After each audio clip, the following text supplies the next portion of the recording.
Howdy, howdy, howdy, everybody. Teresa here. And Bradley. He's in the front of the RV. That's where you see a little bit of a different background because I'm actually in, let's see if that's any better. A little bit better, not much. I'm in the bedroom because it's been a day. Anyway, I just want to come on here and do a little vent. Not really a vent, just kind of a comment. Every once in a while, you'll get, and don't get me wrong, I love all my subscribers and friends. Every once in a while, though, you'll get somebody who comments on your video who acts like they know everything about you, and that they could teach you how to be. Which I find ironic, and my husband finds ironic, because if you're in your 50s, you probably know a thing or two. It's not like we're just starting out. You know, to assume that you know everything about us, to assume that you know our background, what we've been through. We only share a small glimpse of our life. You know, you guys see maybe 15, 20 minutes on a long video, a half hour. You know,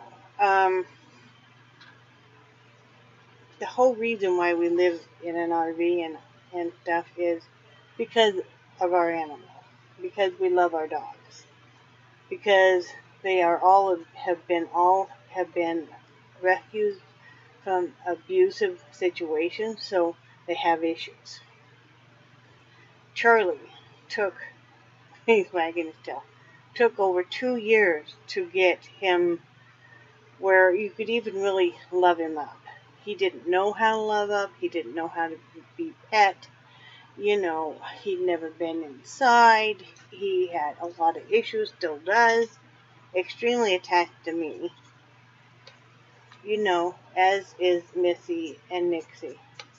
When we get a dog or a cat, we do a lifetime commitment.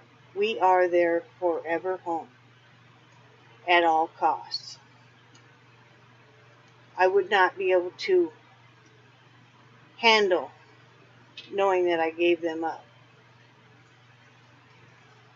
simply because we wanted, you know, to be in a housing situation soon. Now, yes, if I had kids, if we had kids still, we probably would think about that, wouldn't we? Yeah.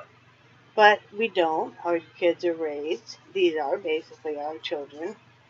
There's no way that I'm going to, and Brad is going to, give up these precious babies who, you know, mean everything to me, you know, right next to my husband.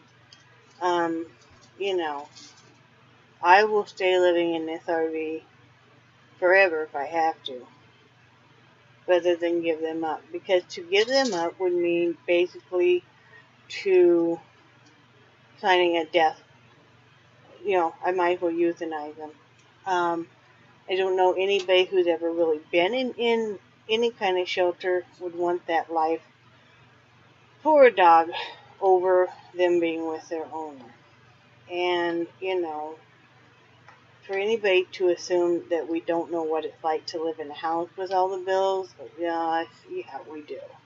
And all the maintenance and everything that goes with it. We very well know, you know. You know, we've had different homes over the years. You know, there's a lot of things, there's a lot of reasons why, you know, things happen in life. And, you know, we know what we're doing. It's not an easy life. There are harder lives. You know, this is a want over a true need, because we do have, you know, roof over our head and stuff. And believe me, we both definitely want in housing, but not at the cost of our animals. You know, all they know is that they love you and they want to be with you. And, you know, there's been so many times in my life that my dogs have literally saved my life. You know, there's been times I've been so sick that they basically kept at me until I got up. You know, or I've been so depressed that just basically Charlie will keep at me until I get up. They also are protection. There's no way my husband would really want me to be sitting here alone without any kind of, would you? You know, because they alert me if anybody's around, you know. So, you know, I mean, it's easy for people to judge. And yes, when you put yourself out there, you're going to have people judge and tell you how to be. You know, they may mean it in the best ways possible. But most often, if we get a comment that's upsetting or offensive, we just delete it. You know, but, yeah. Can I add a quick note in there? Oh, yes. You know, as gentle as Charlie is with us, if anybody ever threatened you, he would lay down his life for you. Oh, yeah. I So would Nixie.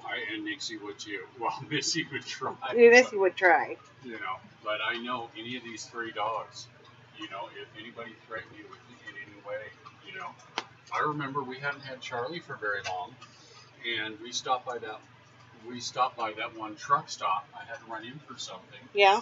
And I remember that guy. You told me about that guy. Yep. That as soon as I went inside, he was heading on over. Yep. And the low throaty growl that Yep. Charlie didn't like that. Well, you saw tonight when you came home, you knew I was a little upset, and Charlie was basically standing over top of me. Yeah, he wasn't gonna let you be upset. No, and that's just the way he is, you know, and you know. When Charlie wants something, it's really hard to ignore. You know, my friend Angie understands because, you know, she keeps telling me that I should make Charlie an emotional support dog, you know, which, you know, is a really, because he is, you know, and I feel very safe and stuff, and you know, they're my babies. They just, you know, when everybody else is busy and Brad has to work and stuff, you know, they are there. Yeah. And, you know, if I don't feel good and I just, you know. They don't judge? No, they never judge. But it's not fair to them to say, well, it's inconvenient now, so why don't you go live somewhere else? You know, good luck. You wouldn't kick your kids out of the house and just boot them in the ass and say, well, good luck. Yeah. So why would I do that with my animals? You know, and I'm not judging what anybody else's choice is. That's your choice. But our choice is this is their forever home. And, you know, we made it all the way out here and stuff, and, you know, we'll wait, you know, because they're my babies, and you know, I don't have, you know, I don't have too many things I'm really attached to, but my animals are something I'm very attached to, you know, and, you know, I couldn't imagine my life without them. You know, we thought about moving years before we did, and we actually decided not to because we couldn't see how we could feasibly take our animals, remember? That we were going to move before this, but we canceled it because we feasibly couldn't see how we could take the animals. You know, so, yeah, you just don't get rid of an animal because it's no longer convenient or they're no longer easy or something. Like I said, Charlie chewed up everything. He chewed up keyboards, laptops, remotes, furniture, shoes, trees. We had these trees planted all over the backyard. You would go outside and see him running through the backyard with this great big long tree with the root. You know, I mean, this boy ate everything in sight. He had to be kenneled whenever we went to sleep or we left the house because he'd eat stuff.